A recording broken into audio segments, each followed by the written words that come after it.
এভাবেই বাংলাদেশের চোখের মণি কাভান সুলিভানকে চর মেরে শাস্তির মুখে লিওনেল মেসি। উল্টো বাতিল হলো সুলিভানের লাল কার্ডও। মাঠে উত্তেজনার মুহূর্তে কাভান সুলিভানের মুখ, মাথা ও ঘাড়ে হাত দেওয়ার অভিযোগে জরিমানার মুখে পড়েছেন ইন্টার মায়ামির মহাতারকা লিওনেল মেসি ও সতীর্থ ইয়ান ফ্রেকে।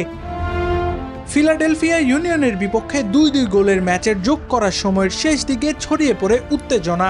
পরিস্থিতি সামাল দিতে গিয়ে সুলিভান ও ইন্টার মায়ামির ইয়ানিক ব্রাইটকে দেখানো হয় লাল কার্ড।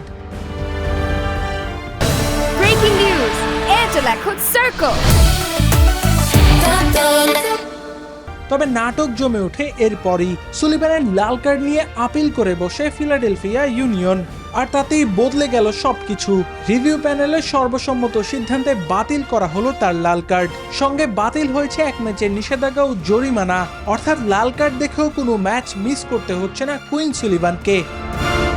অন্যদিকে মেসি ও ফ্রেকের ঘাড়ে এলো জরিমানা। প্রতিপক্ষ খেলোয়াড়ের মুখ, মাথা ও ঘাড়ে হাত দেওয়ার নীতি লঙ্ঘনের দায়ে দুজনকে অপ্রত্যাশিত অঙ্কের অর্থদণ্ড দিয়েছে MLS এর ডিসিপ্লিনারি কমিটি। ফলে একদিকে মেসির কাঁধে জরিমানার ভার, অন্যদিকে সুলিভানের লাল কার্ড বাতিল। মাঠের উত্তেজনার পর এবার শাস্তির হিসাবের আলোচনার কেন্দ্রে মেসি ও কুইন সুলিভান। আবরার আল দাইয়ান, নিউজ 24।